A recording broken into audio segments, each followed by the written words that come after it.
Perang di Timur Tengah belum menunjukkan tanda-tanda usai. Amerika Serikat, Israel, dan Iran justru makin gencar saling balas serangan. Satu persatu negara di kawasan Teluk ikut terseret. Tak ingin perang berdampak semakin parah, Indonesia langsung bersikap. Melalui Menteri Luar Negeri, Presiden Prabowo Subianto menawarkan diri jadi mediator, mencari solusi agar perang bisa diakhiri. Selengkapnya kita akan bahas dalam segmen Ulasan Istana.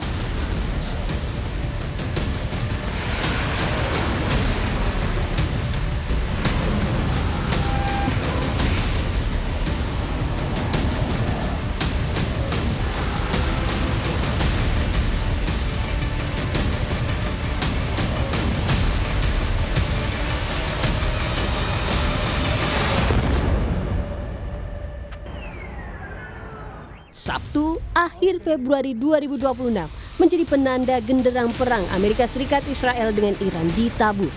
Amerika Serikat yang menggelar joint operation dengan Israel melakukan serangan udara terkoordinir ke jantung kota Teheran. Imbas serangan tersebut, pemimpin tertinggi Iran, Ayatollah Khomeini, meninggal dunia. 1 jam usai serangan, Donald Trump langsung berbicara ke publik. Trump bilang, serangan tersebut untuk menekan Iran agar mencapai kesepakatan terkait program nuklirnya. A short time ago, the United States military began major combat operations in Iran. It has always been the policy of the United States, in particular, my administration, that this terrorist regime can never have a nuclear weapon. I'll say it again, they can never have a nuclear weapon. Perang memanas hingga merembet ke Timur Tengah. Dunia terguncang dibayangi gejolak ekonomi dampak perang. Presiden Prabowo menawarkan diri menjadi mediator bagi Amerika Serikat dan Iran agar konflik bisa mereda. Saya juga sudah berkomunikasi dengan Menteri Luar Negeri Iran kemarin. Beliau menelpon saya, kemudian menjelaskan posisi Iran. Tentu saja kami menyampaikan juga sikap Indonesia bahwa kita menyesalkan perundingan yang terjadi kemudian gagal, yang berakibat pada terjadinya eskalasi.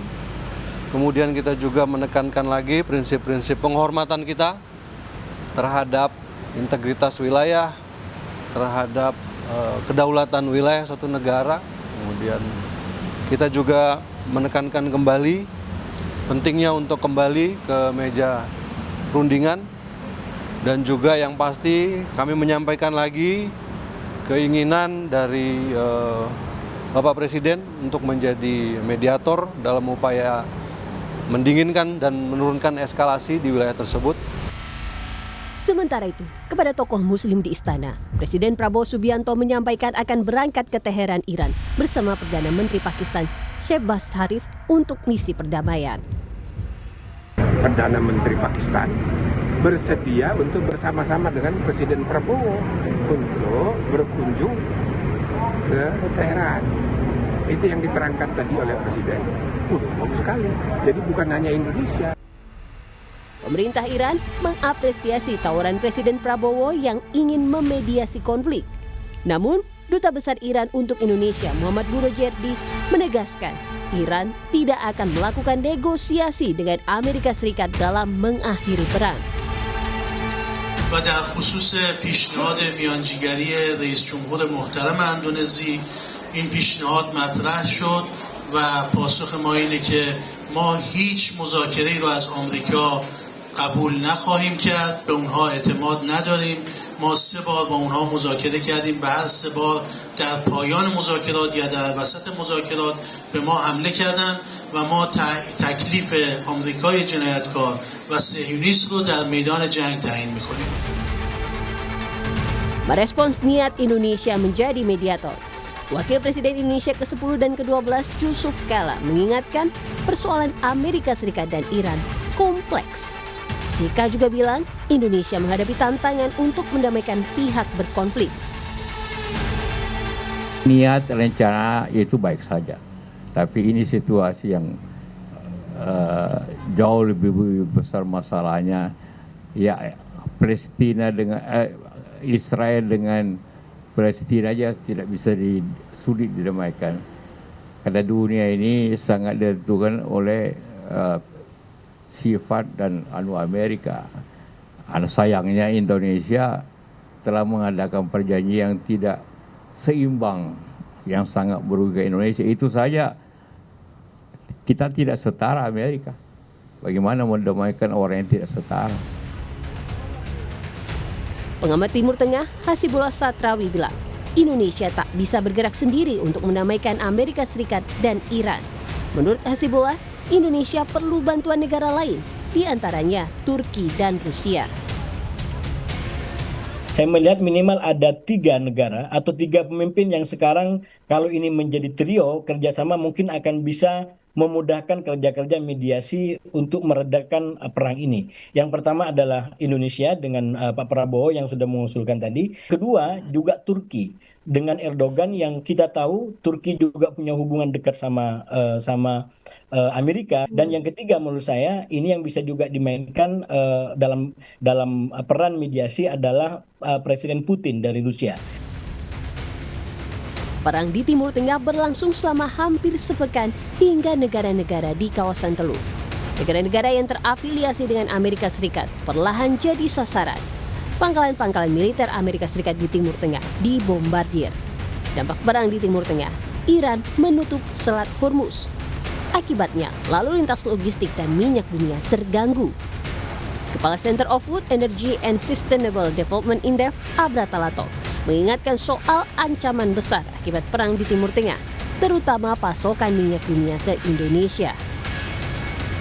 Pengalaman di 2022 waktu konflik Rusia-Ukraina, harga minyak mentah waktu itu bisa tembus ke level $110 per barel.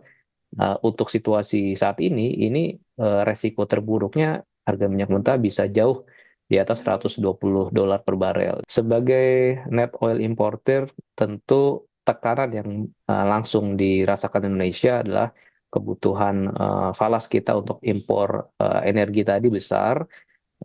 Tentu nanti tekanan terhadap rupiah secara langsung cadangan devisa kita berpotensi akan tergerus. Data SKK Migas per tahun 2025, Indonesia telah melampaui target lifting APBN. Produksi minyak Indonesia mencapai 605.000 barel per hari. Namun angka ini masih jauh untuk mencukupi kebutuhan minyak harian Indonesia. Konsumsi harian minyak Indonesia mencapai 1,4 juta barel per hari. Maka dari itu, impor menjadi jalan alternatif untuk memenuhi kebutuhan minyak, termasuk dari kawasan Timur Tengah yang kini terganggu akibat perang. Menteri ESDM Bahlil Lahadalia mengungkap arahan Presiden Prabowo soal kesiapan antisipasi dampak ekonomi imbas perang, termasuk distribusi minyak karena penutupan Selat Hormuz. Bapak Presiden menjelaskan berbagai hal terkait dengan perkembangan geopolitik dan kesiapan Indonesia dalam menghadapi semua dinamika global, khususnya dalam konteks energi dan beberapa persoalan lain. Prinsipnya adalah kami dari partai politik sangat memahami posisi yang dilakukan oleh Bapak Presiden dan juga adalah kesiapan langkah-langkah untuk mengantisipasi ini. Semuanya ini kita lakukan dalam rangka bagaimana mendorong agar kejadian di global bisa kita antisipasi untuk mengamankan negara kita. Indonesia sudah menawarkan diri untuk menjadi mediator. Kendati Iran menolak dan AS tak memberi tanggapan. Sikap Indonesia bisa menjadi bentuk solidaritas untuk meredam konflik agar tidak semakin parah.